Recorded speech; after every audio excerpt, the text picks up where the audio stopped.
এইবার এত বড় ঘুড়ি বানাবো কি গ্রামের লোকেরা সব দেখতে থাকবে। তারপর কিছুদিনের খাটনির পর লাল্লু লাল একটা 7 ফিট উঁচু ঘুড়ি বানিয়ে নেয়। আরে বাহ বাহ বাহ বাহ বাহ, শেষ পর্যন্ত আমি এত বড় ঘুড়ি বানিয়ে নিলাম। এখন আমি একে কোনোদিনও বেচবো না। আমি একে সব সময় নিজের দোকানেই সাজিয়ে রাখবো। তারপর অনেকগুলো ঘুড়ি বানানোর পর লাল্লু লাল একদিন ওগুলো ওর দোকানে বেচতে লাগলো। আরে ঘুড়ি নিয়ে নাও, ঘুড়ি, ছোট ঘুড়ি, বড় ঘুড়ি, 1 টাকায় একটা ঘুড়ি, তাড়াতাড়ি এসো, তাড়াতাড়ি এসো, ঘুড়ি ঘুড়ি ঘুড়ি নিয়ে নাও।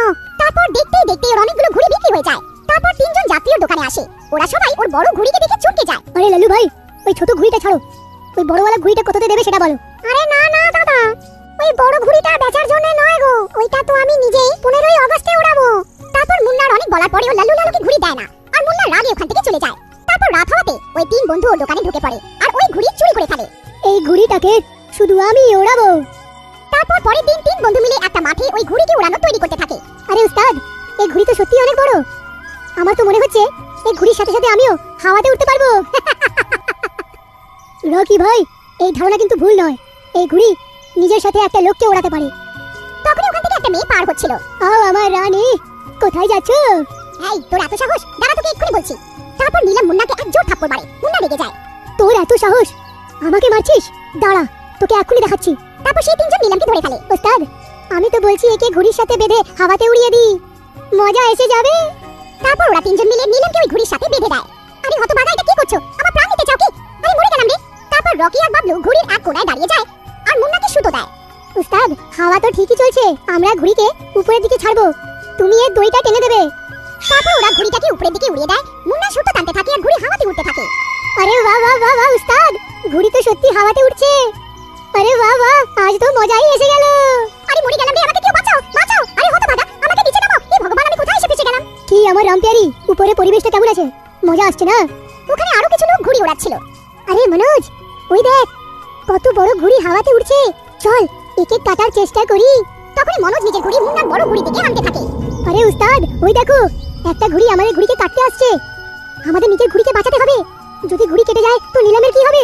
আরে হতভাগা, আমার ঘুড়ি কাটার নেই। কিন্তু মনোজ মুন্নার কথা না শুনে ওর পেছনে উড়িয়ে দেয়। আরে মরে গেলাম রে। উস্তাদ, দড়িটা টানো, আমাদের ঘুড়িটা যেন কেটে না যায়, না হলে কিন্তু বিপদ হয়ে যাবে। আরে হতভাগা, তাড়াতাড়ি সুতোটাকে টান, আজকে কেটে গেলে আমি আর বাঁচবো না। তখনই মনোজ মুন্নার ঘুড়ি কেটে দেয়। আরে মরে গেলাম রে, আরে কেউ আমাকে বাঁচাও। তখনই ঘুড়ি জোরে নিচে আসতে থাকে আর জোরে মাটিতে ধান করে পড়ে আর জোরে চিল্লানোর আওয়াজ আসে। ওরা 3 জন অনেক ভয় পেয়ে যায়। আরে উস্তাদ, নীলমের কি হয়ে থাকবে? কোথাও সে মরে তো যায়নি? তারপর 3 জন দৌড়ে যায় আর কিছুক্ষণ ওখানে পৌঁছে যায়। ওখানে পৌঁছে নীলম ঘুড়িতে বাধা রাখে। ওর মাথা দিয়ে রক্ত বইতে থাকে আর ওর নিঃশ্বাস বন্ধ হয়ে গিয়ে থাকে। আরে ওস্তাদ, এ তো মরে গেল, এখন কি হবে? আরে দাদা, আমার তো প্রথম থেকেই ভয় লাগছিল। ভয় পেও না, কেউ কিচ্ছু জানতে পারবে না। চলো তাড়াতাড়ি একে খোলো, আমাদের একে এখানে পুঁতে দিতে হবে, কেউ কিচ্ছু জানতে পারবে না। তারপর ওরা 3 জন নীলমের দেহকে একটা গর্তে ঢেলে ওটাকে গেঁথে দেয় আর ঘুড়িকে উঠিয়ে ওখান থেকে পালিয়ে যায়। তারপর কিছুদিন পর ওই ঘুড়িকে নিয়ে ওই মাঠে পৌঁছে যায়। আরে ওস্তাদ, আজ সবার ঘুড়ি কেটেই বাড়ি যাব। তারপর ওরা 2 জন আবার মুন্নাকে লাফাই দেয় আর ঘুড়ি হাওয়াতে উপরে উঠে থাকে। তারপর কিছুক্ষণে ওরা ঘুড়ির উপরে একটা শাকচুন্নিকে বাধা দেখতে পায়। ওরা 3 জন দেখে ভয় পেয়ে যায়। আরে রকি ভাই, তুমিও কি সেটাই দেখছো যেটা আমিও দেখছি? হ্যাঁ উস্তাদ, কিন্তু এই শাকচুন্নি কোথা থেকে এসে গেছে ঘুড়িতে? জানি না দাদা, এটা নীলমের আত্মা তো নয়। এখন কি করি? মুন্না ভাই, এক কাজ করো, ঘুড়িটা তাড়াতাড়ি ছাড়ো আর চলো তাড়াতাড়ি এখান থেকে বেরোই। তখনই যেই মুন্না ঘুড়ির সুতো ছাড়তে লাগে, ওই সুতোটা ওর হাতে জড়িয়ে যায়। আরে উস্তাদ, কি করছো? তাড়াতাড়ি সুতোটা ছাড়ো আর পালাও এখান থেকে, না হলে এই শাকচুন্নি আমাদের কাউকে ছাড়বে না। আরে রকি ভাই, এই সুতো তো ছাড়াতেই পারছি না, আমার হাতে জড়িয়েই যাচ্ছে। এখন কি করি, কি করি? তখনই ঘুড়ি মুন্নাকে নিজের সাথে টানতে থাকে। আরে আরে আরে, আমার সাহায্য করো, এই ঘুড়ি তো আমাকে নিজের সাথে টানছে। তারপর মুন্নার সাহায্য করার জন্য রকি আর বাবলু দুজনে ধরে ফেলে আর 3 জন টেনে চলে যায়। আরে মরে গেলাম রে। উস্তাদ, এই সুতো তো আমার হাতের সাথে জোড়া লেগে গেছে, এখন কি করি? তারপর দেখতে দেখতে ঘুড়ি ওদেরকে নিজের সাথে হাওয়াতে উড়িয়ে নিয়ে যায়। আরে আরে, মরে গেলাম রে। এই মা গো, আমরা আর বাঁচতে পারবো না। আরে শাকচুন্নি, আমাদের ছেড়ে দাও, আমাদের ভুল হয়ে গেছে। আরে মা, মুন্না ভাই, আমরা তো আকাশে উড়ে যাচ্ছি। আরে মা গো।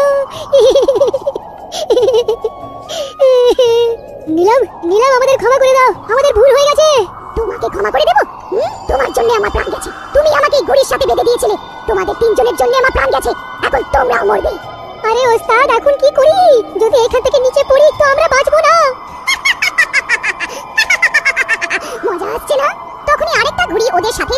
আসে। আরে মরে গেলাম রে। আরে উস্তাদ, ওই দেখো একটা ঘুড়ি আমাদের কাটতে আসছে। আরে মা গো, এখন কি হবে? রকি ভাই, যদি ঘুড়ির সুতোটা কেটে যায় তো আমরা তো সোজা এর সাথে সাথে নিচে চলে যাব। আরে হতভাগা, তুই কোনো অন্য ঘুড়ি পেলি নাকি কাটার জন্য? অন্য কোনো ঘুড়িকে কেটে দে রে, অন্য কাউকে কেটে দে। তখনই ওই ঘুড়ি জোরে আসে আর সুতো কেটে বেরিয়ে যায়, আর ওই তিনজন জোরে নিচে পড়তে থাকে। আরে আরে মরে গেলাম রে, এখন আমরা আর বাঁচতে পারবো না।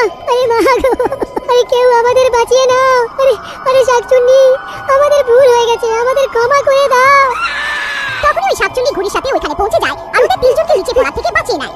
আরে আরে বেঁচে গেলাম রে। রকি ভাই, এই আমাদের বাঁচিয়ে দিল। শাকচুন্নি, আপনার অনেক অনেক ধন্যবাদ। আমরা হাত জোড় করে আপনার কাছে ক্ষমা চাইছি, আমাদের ক্ষমা করে দাও। আমি তোমাদেরকে ক্ষমা করে দেব, কিন্তু একটা শর্ত আছে।